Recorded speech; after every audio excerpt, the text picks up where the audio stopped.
Maybe you've never taken a cruise before, but have a pretty good idea of what the experience is like. Or maybe you're a longtime connoisseur of the high seas, with many voyages to your name. Either way, today's episode will probably surprise you and rev up your wanderlust and sense of adventure in the process. Here to share her expertise and amazing recent travel experience is Maxine Gundermann, Senior Manager of National Accounts at Seabourn Cruise Line. Maxine Gundermann, welcome to Well Traveled with AAA. Oh, Abby, thank you so much for having me. Well, our listeners may well know Seabourn in the context of classic luxury cruising. But there's one part of the brand's operations that may come as a surprise: expedition cruises. Could you touch on some of the main differences? Absolutely. Seabourn is really a pioneer. And when you think about luxury or ultra luxury cruising, which is the category Seabourn's in, they started that back in the 80s and were the first in that space of small ships, ultra luxury, all inclusive, in a casual, social atmosphere, an intimate yacht-like setting. And just about 11 years ago, maybe a little longer, we started exploring, right? I think that's the best difference between cruising and exploring. So we've been in Antarctica specifically for over 10 years and honed this craft of, seamless operations, immersive expeditions and adventure. And we've grown in this space to the point where we then built dedicated ships that were purposefully designed to cater to the most remote corners of the world. So the biggest difference between classic luxury cruising and expedition cruising would be that day-to-day adventure of, putting on your hiking boots or wanting to know more about the culture or exploring places unexplored. So the ship itself really is built and designed that we don't need a cruise terminal. You don't need a shipping port. You don't need to pull up somewhere. We can just arrive. In fact, these ships are so smart, they don't even need the use of an anchor. We really want to preserve the ocean floor. So we can use, geographical positioning to stay stationary without the use of an anchor. And then we get into smaller zodiacs, right? Those inflatable, heavy duty boats that can then just wash ashore, reach a beach, or just explore different inlets that the larger vessels can't go to. Right. And so then are these expedition ships still considered ultra luxury like the rest of the line? And if so, how might that translate into people's day-to-day experience on a cruise? For example, is there really a 24/7 caviar hotline? Of course, the Seabourn signature endless caviar has got to be a symbol of ultra luxury. So yes, our expedition ships are 100% ultra luxury in the sense that it's 100% suite accommodation. So if I am going to go to one of the most remote corners of the world, I'm going to have comfort in knowing that I'm going to have a sense of home. Even when you go to on an African safari, these 6-star tented camps are so attractive because we still want the immersion, and then we also want the balance of luxury at the same time. So your room accommodations are large, spacious, warm, inviting. Everyone has their own private balcony. I woke up to icebergs and glaciers every day. And then the food, just all local and exceptional chefs from around the world and different tastes and different dietary needs, right? In a modern world, we need variety and flexibility and customization. So from the live entertainment, I loved every second of this adventure because of the balance. And so the day-to-day experience when it comes to expedition, it's interesting that I can describe it as go, go, go, at the same time that I can describe it as slow. And I'll paint a picture of a typical day. It can be an early start. Maybe I'm getting room service, breakfast delivered at 7 a.m., a hot pot of coffee, eggs Benedict, some fresh fruit. I'm getting ready and I'm going kayaking at 8 a.m. I'm back by 10. I have a little snack, have another coffee, take in the sights as we sail to another destination, have a fantastic lunch, and then get back out at 2 p.m. and go for a hike in our next area, the next bay. And then you come back on board. So there's this balance of experiencing the land and then also sitting back, relax, socialize, reflect, and dine and entertain and all at the same time. It's magical. And you mentioned going on a couple of excursions on probably an average day. In between, is it true that there is something in the walk-in closet that warms your garments for you? Yes, the warming closet. This was truly a game changer for the fact that, as I mentioned, you're doing multiple events per day. So maybe the tips of my gloves got wet from snow or, as you're taking photos. And so you can put your gloves and your socks and your waterproof pants in this warming closet in your own personal suite, and it toasts it right up. It's all inclusive on board. So, you have open bar, you have unlimited high-speed Wi-Fi. The fact that I could actually FaceTime from around the world to really show, I was at the bottom of the globe and I could live FaceTime my loved ones and show them and connect in that way was really spectacular. If you're interested in learning more about luxury ocean cruises, AAA travel agents can help you find the best experience for you. They'll make sure you're getting the best value, exclusive AAA member benefits, and up-to-date travel information to help you plan your dream vacation. Visit AAA.com/travel to connect with a AAA travel agent. Given that you yourself were just in Antarctica, maybe you could talk about some of your favorite animal sightings. Oh, yes. Well, there are some trips in the world where they say we can't guarantee we will have this sighting. Well, Antarctica is that untouched, beautifully preserved wonderland where there's really not a lot of predators. So there's therefore not a lot of fear. So you really get these up close and personal interactions and encounters with the wildlife that is met with this curiosity from them. They're like, we haven't seen you around here. Right, and you right. just have this genuine connection. So one of my favorite experiences were with the leopard seals. There are certain animals that definitely have a persona or a clout, and the leopard seals are certainly one of them. And to have been in a zodiac where you're very close to the sea level and it's silent, there's really nothing around you, just all the nature, and this leopard seal kind of popped up right in front of us and circled and flipped and turned and soared and was just with us for 15 minutes. It was the most incredible up close experience. And I was talking about going kayaking. Well, it's so silent out there that we could actually hear a humpback whale sleeping, and spotted him because you can see the mist from the spout and Amazing. slow and methodical or beautiful melody. So we kayaked towards it.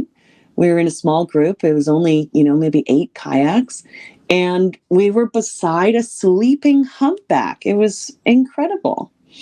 Wow. And so kayaking and zodiac rides are just a couple of the ways that you can get out and about in Antarctic waters from a seabourn ship.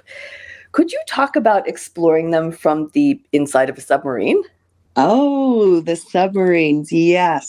Seabourn's 2 ships. We actually have 2 expedition ships, and each of them have 2 submarines. Now, these are for 6 guests plus the sub pilot. They're about $5 million a piece. And the technology that is introduced here really gives you a perspective like no other to explore the ocean floor in a really interesting way. So we're going down about 200 feet.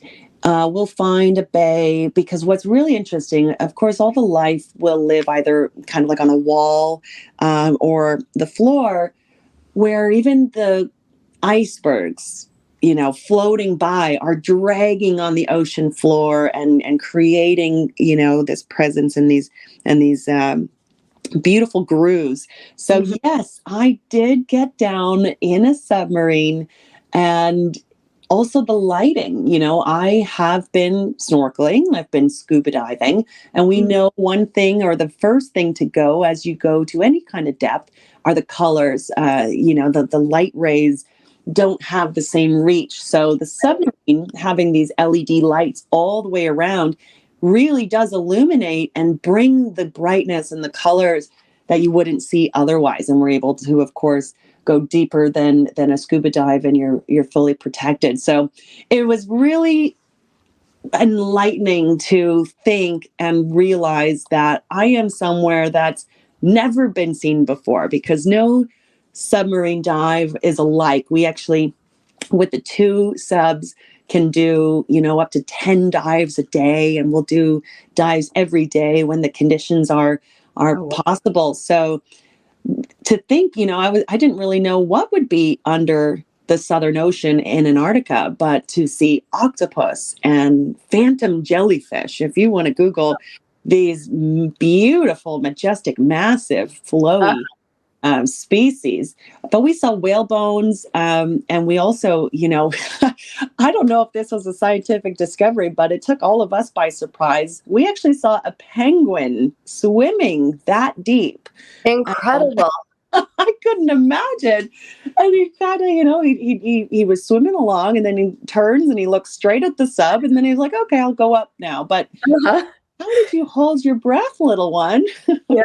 He didn't look lost or anything. No. And they're so fast. They are just such a marvel to look at. Yeah. And did all of this submarining and kayaking tempt you to actually get in the water? In other words, did you take the polar plunge? I did. I jumped in, and it really is, counterintuitive, because you're bundled up with such great layers to enjoy, a hike, and then you're gonna get into your swimsuit, and then you're just gonna jump in. But there is such therapeutic properties to an ice bath or polar plunge. And so it is something that I had looked into in advance. So I was super enthused to have the opportunity to say, it's more for the bragging rights to say that, right. Yeah, I jumped into the Southern Ocean in Antarctica. That's the kind of travel that excites me. Are you ready for a luxury ocean cruise experience? Seabourn, today's sponsor, offers intimate ships that have a private yacht-like atmosphere with world-class dining and authentic experiences to all 7 continents. Plus, if you're a AAA member, you qualify for AAA vacation amenities and AAA member benefits. Visit AAA.com/travel to find out more. And for listeners who may be in disbelief right now, could you explain how this actually works? It is fully guided. It is an organized celebration that really, truly, the whole ship loves to participate in. Of course, we have our doctor on standby and our expedition leaders who are just absolute professionals. But we really do jump in from sea level. So we have the landing zone where we would load the Zodiacs from on any day.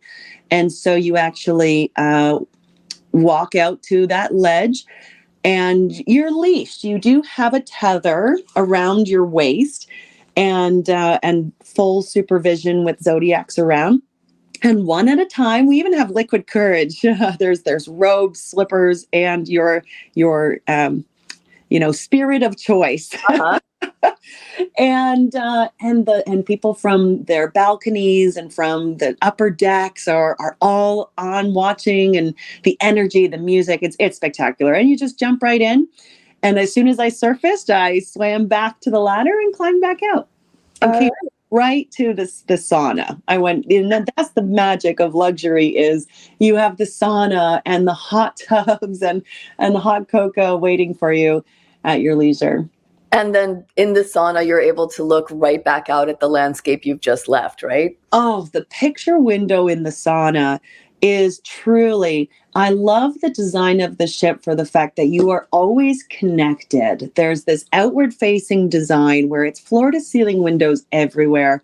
And you really do, you feel like you're not missing anything by taking a moment for yourself. Right. And it's kind of amazing that we've gotten this far into an Antarctica conversation without talking about penguins, other than the one that you saw from the submarine. So maybe you could share a bit with our listeners about your other penguin encounters. Absolutely. Well, first and foremost, it's definitely the land of the penguins. So as I mentioned earlier about, other destinations in the world where you can't guarantee what you're going to see, well, we can absolutely guarantee you are going to see an abundance of penguins in different species, which is what I was learning. Yeah. The most common or popular being the chin strap penguins and the Gen 2 penguins. And remember, being in the Southern Hemisphere, this is their summertime. You will be traveling between November and February. And so you get these long daylight hours, the golden hours like 9 p.m. or later. And so if you think about, and once you learn, from the lectures and the conversations, that the penguins are mating and their eggs are hatching and they're little baby chicks, and they have to stay on land all summer for them to get their winter feathers, which will make them waterproof. So they're oh my gosh, I could just stay stationary and observe, because they're funny. Number one, the waddle and their little short legs. But walking the penguin highways or nesting, and they all have, because if they mate for life, so they all have their own honk, like their own sound. And they're noisy because they are basically imprinting that sound on their young so that they can actually recognize and find each other. So every single honk is different. And what I love about landing in Antarctica on each of these daily, twice a day excursions, you actually go on at your own pace. So it's not fully guided that you're marching together and walking a straight line.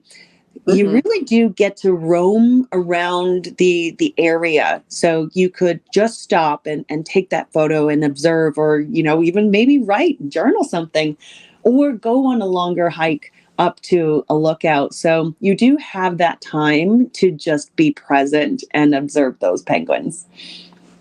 And what were some of the most memorable land and seascapes like for you? Oh my goodness. Every day was monumentally different than the last. And the most important thing to know about an Antarctic expedition is how fluid the plan is, because we can go to almost 100 different bays, harbors, landing areas around the Antarctic Peninsula. The cruise I was on was 10 days in length, and we also have a 12-day.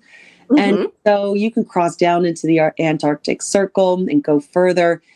So the landscapes, really, from the tallest mountains and narrowest channels and huge glaciers just covering all of it. My favorite place was a place called Nico Harbor, and we had a massive calving. There's just this roaring activity of an entire archway, calving off of the main glacier and crashing down into the ocean. It's hard to even grasp how the size of something like that, because it was across the bay from us, and we just had such a spectacular view of it. But the shapes of those big icebergs that are floating. It's really, really special. Are you enjoying Well Traveled with AAA? Subscribe to this podcast today and share your thoughts on ratings and reviews. What we haven't touched on yet is your fellow passengers. Tell us a bit about who the travelers were on board and maybe what the typical makeup was. Yes. Being on Seabourn, we attract a wide range of age. Age is really not a factor, especially when it comes to Antarctica, because it's really that cherry on top, that seventh continent that is going to be a desire of many a traveler. So on my voyage, we actually had the full range from age 6 to age 86 on board, and the whole range was fully participatory in all of the activities. So it really goes to show, and it's humbling and warming to know that you can seize the day and you can do everything you dream of at any age.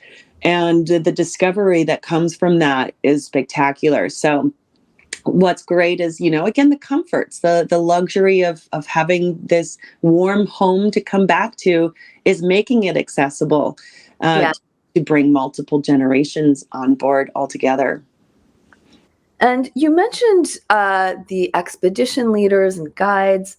What is their role specifically with the passengers, and how does Seabourn choose them?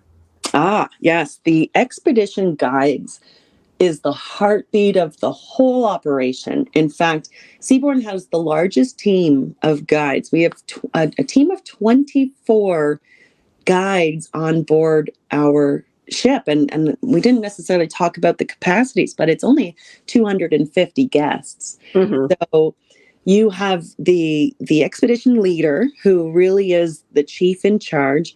And then you have your admin team, which would be planning and logistics and coordinators, making announcements and, loading the Zodiacs. But then you have your submarine pilots and your kayak team, and then a whole slew of general naturalists, the lecturers, the Zodiac drivers, doing, the learning for biology and meteorology and your the rocks and plants and marine life and mm-hmm. birds. You have everyone. Plus, we have a professional photographer and a professional videographer who's along with your own perspective and then sharing all of those photos and putting together a master voyage video, which is like a 30-minute cinematic masterpiece. To put it all together to music, and we have our own drones and just making sure you're capturing it all. So the importance of the expedition guides is everything from, preservation and stewardship for the region, mm-hmm. all the way to your host and your guidance and, for safety and for enjoyment. And you dine with them. They live on board, and you really build that connection. And they come from all over the world and have such a varied knowledge base. These are true scientists and experts mm-hmm. that have been studying in this field for their entire career. So it really is that immersive, authentic experience to have that kind of leadership alongside with you. And that's all included. Well, that leads really nicely to the final question, which is, what does well-traveled mean to you? Ooh, I love that question. Well-traveled, it's a difference between well-traveled and simply tourism. I think to me, it means storytelling. It means, a vast understanding or a broad opportunity to experience different cultures, perspectives, to be immersed, to then be a storyteller, not just, where you've been, not just a list, but leaving an impact. I love that. Thank you so much. Well, thank you, Abby. You can find all of our interviews with other travel experts from around the world on the Well Traveled with AAA feed on iTunes and Spotify. We hope you'll rate us or leave a comment and let us know what you think. I'm Abby Kozolczyk. Thanks for listening.